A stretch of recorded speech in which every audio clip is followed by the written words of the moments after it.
আসসালামু আলাইকুম সবাইকে স্বাগতম। আজকে আবার নতুন একটি বিষয় নিয়ে আলোচনা করব। আমরা যেটা আলোচনা করব আমাদের অর্থনৈতিক উন্নয়ন প্রগতিশীল একটি কথা।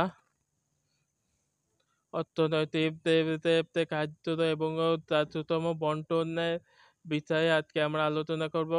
একটি দেশের খাদ্য উৎপাদন এবং সুষম বন্টন অত্যন্ত গুরুত্বপূর্ণ। কারণ খাদ্য সুষম বন্টন না হলে অনেক অসম বন্টন হলে এক অঞ্চলে মানুষ খাদ্য পায় এবং অন্য অঞ্চলে পায় না।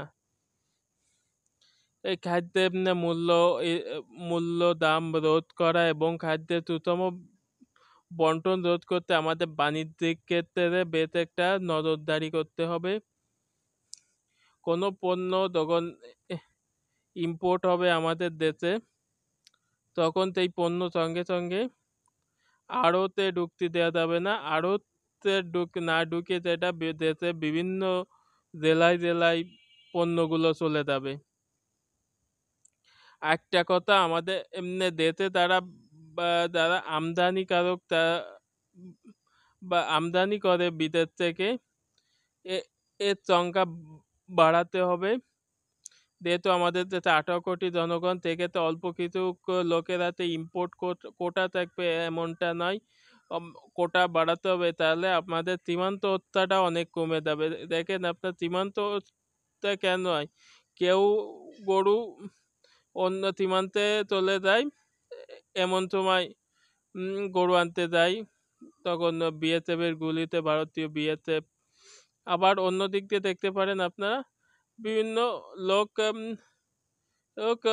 একটা দুইটা শাড়ি বিভিন্ন বা অল্প কিছু শাড়ি বস্তা ভরে নিয়ে আসে বা নিয়ে যায়।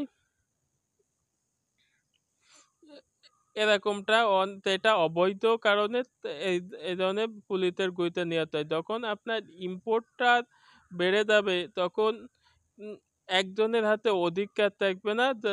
ইম্পোর্টাররা ধাপে ধাপে এক একজন এক এক কাজ করবেন এবং অল্প অল্প বা সাশ্রয়ীভাবে তাদের একটা কর্মসংস্থান সৃষ্টি হবে এবং কর্মসংস্থান এবং মালামালের জন্য তাদের অনেক কর্মী লাগবে। একজন লোক যখন 10টা কর্মী নিয়ে কাজ করে, তখন সেই একজনের জায়গায় যদি আরো 2 জন দেওয়া হয়, 3 জন লোক তখন 25 জন বা 26 জন কর্মী নিয়ে হবে। এতে কর্মসংস্থানও বৃদ্ধি পাবে এবং ইম্পোর্টারের মাল এবং গুদামজাতকরণ বা এক একজনের একতান্ত্রিক মনোভাব থেকে চলে আসবে, একটা প্রতিযোগিতামূলক বাজার সৃষ্টি হবে।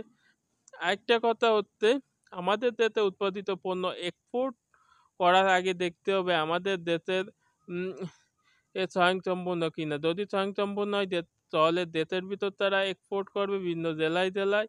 আর যদি স্বয়ংসম্পূর্ণ হয়ে অতিরিক্ত হয়ে যায়, তখন সেটা দেশ ছেড়ে বাইরে এক্সপোর্ট করবে। এক্সপোর্টের ক্ষেত্রে আমরা সতর্কতা রাখতে পারি, ইম্পোর্টের ক্ষেত্রেও সতর্কতা রাখতে পারি। যেমন বিভিন্ন মাদক বা বিভিন্ন বেআইনি এমন পণ্য আমরা এক্সপোর্ট করব না। আবার ইম্পোর্টের ক্ষেত্রে বিলাসবহুল বা যেটা ক্ষতিকারক দেশের জন্য, এগুলো আমরা ইম্পোর্ট করব না, মাদক এইগুলো। এর ক্ষেত্রে আমাদের সীমান্তে পাহারা এবং বিভিন্ন বিমানবন্দরগুলোতেও পাহারার জোরদার নিশ্চিত দাবি। আর আমাদের দেশে একটা দাম কমানোর বিষয় একটা মতভেদ হচ্ছে, আমাদের দেশে পণ্যগুলো পর্যাপ্ত যেগুলো থাকে সেগুলো বিভিন্ন স্থানে যদি ছড়িয়ে ছিটিয়ে দেয়, আর ভোক্তা যখন তার কনজিউম কনজিউমটাকে তাই করবে, একটা সাস্টেনেবলের মতো নিয়ে অতিরিক্ত অতিরিক্ত ব্যয় থেকে বিরত থাকবে, তখনই কিন্তু আপনার অতিরিক্ত যখন কিনা বন্ধ হয়ে যাবে এবং সাশ্রয় হবে, তখনই কিন্তু অনেক পণ্য যে পণ্য আনবে সেই পণ্য কিন্তু ওই এলাকায় বিক্রি হবে না। ফলে অনেক সময় ক্ষেত্রে আপনার দ্রব্যমূল্য নিয়ন্ত্রণ থাকবে।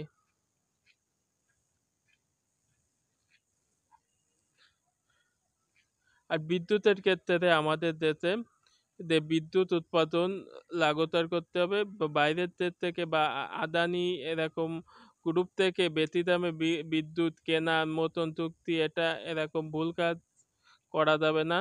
এটা থেকে সরে আসতে হবে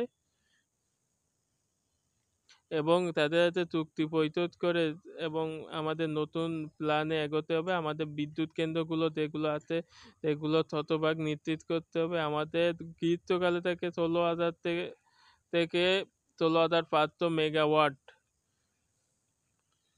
আর আমাদের দেশে যে বিদ্যুৎ উৎপাদনের কেন্দ্র আছে সেগুলো প্রায় 7,000-এর মতন বিদ্যুৎ উৎপাদনের সুযোগ রয়েছে। অতএব সেই ক্ষেত্রে বিবেচনা করে নিজস্ব বিদ্যুৎ উৎপাদনে ইয়ে করতে হবে এবং কাঁচামালের ক্ষেত্রে যেটা আপনার আপনার বর্তমানে ক্লাইমেট চেঞ্জের কথা নির্ধারণ করে কর্তৃপক্ষ সালফার এবং কার্বন ডাইঅক্সাইড এবং নাইট্রিক ডাইঅক্সাইড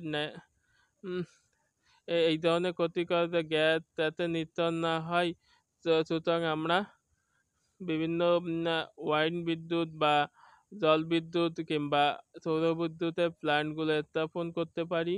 এই পর্যন্ত এবং আমাদের বেকারত্ব মাত্রা নিরসনের জন্য চাকরি প্রত্যাশীদের জন্য বয়াত, সরকারি চাকরির ক্ষেত্রে 35, বেসরকারি ক্ষেত্রে নিয়োগের ক্ষমতা করতে হবে, অভিজ্ঞতা বা এক্সপিরিয়েন্স সার্টিফিকেট তাদেরকে বাদ দিতে হবে,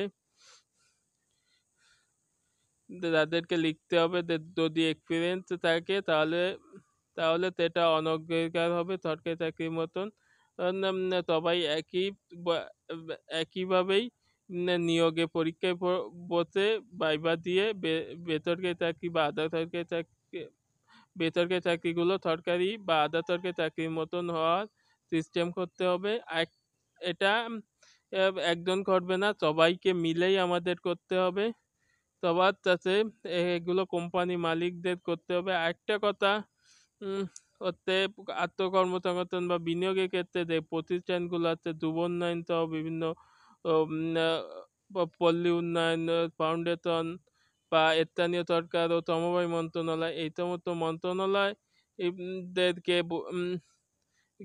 বিনা সুদে বা ট্রেনিং বাবদ বেকারদের হাতে নির্দিষ্ট পরিমাণ অর্থ দিতে হবে যাতে তারা বিজনেস একটা সেট আপ করতে পারে আর যখন